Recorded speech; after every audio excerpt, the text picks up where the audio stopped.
Welcome to Riff U. If the tabs and riff shorts feel too fast, then you're in the right place. I break each riff down slowly and clearly so you can master it with confidence. In this lesson, I'm going to show you how to play the killer riff from Ratt's Round and Round. This was always one of my favorite songs and riffs from the 80s. Round and Round can be found on Ratt's Out of the Cellar album that was released in 1984. It is Ratt's most successful and recognizable song, reaching number 12 on the Billboard Hot 100 chart. In other words, this was a big hit song for them. Now let's take a look at how to play the riff. All right, so to play this guitar riff in measure number 1, we're starting off with an E major bar chord. It's a little weird because then he goes right to an E minor, but he's starting off with an E major. So we're going 1, and then you have 5 open E palm mutes. So you're going 1, 2, and 3, and 4. And then on the end of 4, you're going to switch it to an E minor chord. I know it just says 998, but because it's an E minor chord, I physically, instead of me just trying to do that, I think it's easier to just play the E minor chord. And what I do when I'm holding the E minor chord, what I'm doing is I'm trying not to play the 5th string. I'm trying to play only strings 2, 3, and 4. But if it wouldn't be the end of the world if you accidentally hit the 5th string, because it belongs in the chord. So far we have 1, 2, and 3, and 4.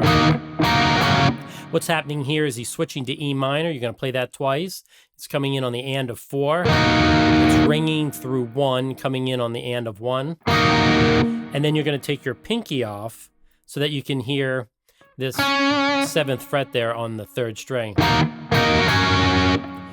So that's not really that hard to do, especially if you can grab this E minor bar chord really quick. It makes it pretty easy. Like I said, I just try to do a tight focus on my picking, so you can hear that better. If you play the full bar chord, that subtlety gets a little lost because of the full bar chord. All right, so you have to do that. Now it's going to look, you're going to see that 7, 7, 8. It's going to look like, well, why can't I just do this? Like that seems really easy, and then go. The reason I don't do that, you probably could. If you're quick enough to go, to get down to that 3 quick enough, you could do that. Basically, it would almost feel like they're not triads, or technically they're triads because they're 3 notes, but they're not your standard basic 1, 3, 5 triads. So what I end up doing is I find it easier to just go. What I'm doing here is going down, and I'm talking about in measure number 2, where it says 7, 7, 8. What I'm doing here is I'm going and playing a D major chord, a D major sus4 chord, because that's the 4th. So you get this. I just find that it's quicker because I'm used to playing this as a major chord, D major. It's easier, or D major sus4. It's just easier to grab this, because then after this, we're going to go. This is kind of a big stretch, but honestly, my hands aren't even that big. So if you have smaller hands, I almost said don't fret. That's a bad joke. Don't worry about it. If you practice it a little, if there's no way on earth I could do that, then make that stretch, then I might try to do something like that. But honestly, it's a lot more work than is necessary. All right, so then after you go from this D sus4 to D, then you're going to grab this 5, 5, 7 down to 5, 5, 5. And then once again, we have 2 and 3 and 4. We have palm muted C's there on the 5th string. Coming in on measure number 3, beat number 2. We have that 2 and 3 and 4. And then we go back to this. That 5, 5, 7. All right, so then in measure number 4, we're going to start with 2 palm muted Cs. Then we're going to play the C triad, 5-5-5. And then I think, like, if you watch the video, I don't think I'm going out of my way to do that slide up to 5 on the end of 2. You certainly can, but I don't think it's necessary. I think, if anything, I think your hand might do it automatically if you're switching from here up to here. I think your finger may just drag up there. So I don't think I would go out of my way to make sure I played that. But you certainly can if you want. So measure number 4 sounds like 1 and 2 and 3 and 4. So on the end of 4, we're going to go 9-9-10. And that is an E sus4. Which is pretty cool. All right, so we're coming in measure number 4 on the end of 4, and we're going to go, it's going to sound like,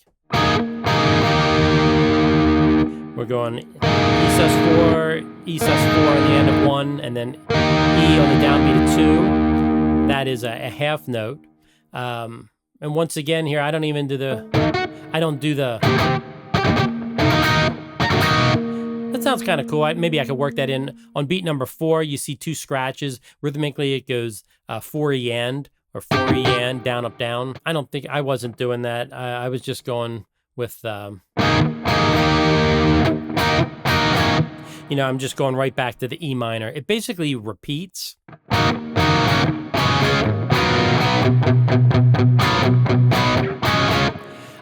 So basically, going into measure number 6, it repeats what it did for the first 5 measures. The only difference between the first and the second time through is mainly he changes what he lets ring. So in the beginning, I tried to let all that ring. All these chords.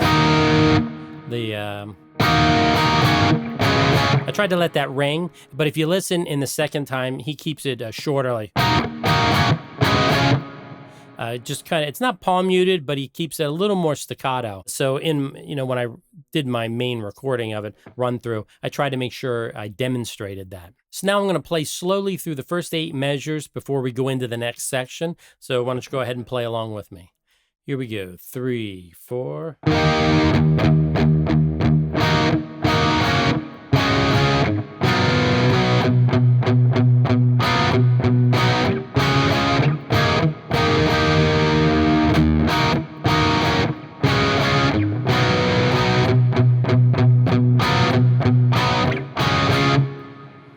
So that's how you play the first 8 measures, and then it goes into another section. But first, let's hear a word from our sponsor. If you've been enjoying these lessons but feel you're ready for more personalized help, I've got exciting news. For the first time ever on Guitarmy, I'm now offering one-on-one guitar lessons. With 25 years of experience and over 30,000 private lessons under my belt, I know exactly how to help players like you break through plateaus and make real progress. Whether you're looking to tighten up your technique, master new styles, or just want direct feedback and motivation, I've got you covered. Spots are limited, so if you're serious about improving, head over to my website for all the details. I've dropped the link to my lessons page down in the description. Check it out and let's start playing better together. All right, so when we're coming out of measure number 8, we're going to come in with an 8th note here, an 8th note tied to a quarter note, and it's going to be on the D note here on the 5th string, 5th fret. And then it's going to sound like... That was measure number 9. These are all 8th notes. You just have to pay attention to what is palm muted. Basically, you're going to palm mute the opens on the 6th string. So you're going 1 and 2 and 3 and then in measure number 10, that's pretty cool. We're going to come in on the end of 1. We're going to go rest. And then we're going to slide down from 5 to 4, which is pretty cool. So one more time, that goes. And that's how I would finger it. I'm going to slide down with my first finger, and then get that A with my second finger, and then slide down with my first finger from 4 to 2. Like that. So it sounds like... I think for that open, like I just did, it felt very natural to do a pull-off. You don't have to. You can pick it if you want. You know, either way, I think it gets the job done. All right, in measure number 11, once again, it's all eighth notes. It's going to sound like. So once again, everything is palm muted on the 6th string, and then you don't palm mute the notes on the 5th string. So measure number 11 is going to sound like 1 and 2 and 3 and 4 and. I just noticed that I switched. Sometimes I'll use my 3rd finger. Sometimes I use my pinky. Either way, you know, whatever is comfortable for you. All right, in measure number 12, we're going to palm mute on the downbeat of 1, that 3. And then we're going to slide from 4 to 2, palm mute the open E. And then we're going to go, this is kind of an odd move on for 3 and. He's just playing these 2 5s here on strings 4 and 5, and then sliding up to the 7th fret. And then you palm mute the open E. And then you play the 7-9 here, which is an E5 power chord. So then for measure number 13, we're still holding that E5 power chord that came in on the and of 4 of measure 12. And then basically we're starting that pattern again. So that's being held, and it goes like 1 and 2 and 3, 4, and.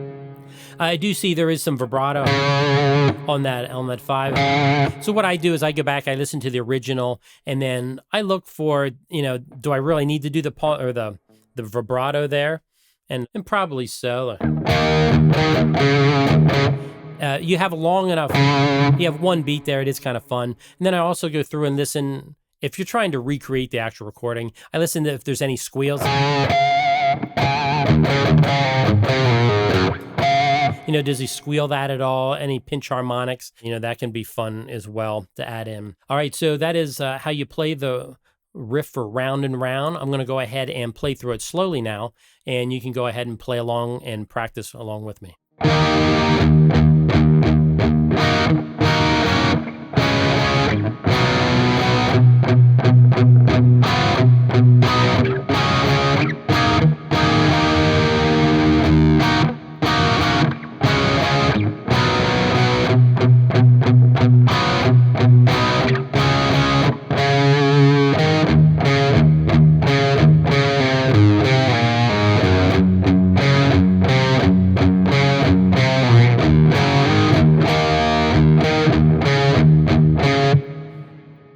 So that's how you play the guitar riff for Round and Round by Ratt. Thanks for watching. I hope you had a blast learning this riff. If you enjoyed this lesson, make sure to subscribe and hit that notification bell so that you never miss a new video. Got a riff that you're dying to learn next? Drop it in the comments. I'm always on the lookout for great suggestions from you. Until next time, keep shredding and stay awesome.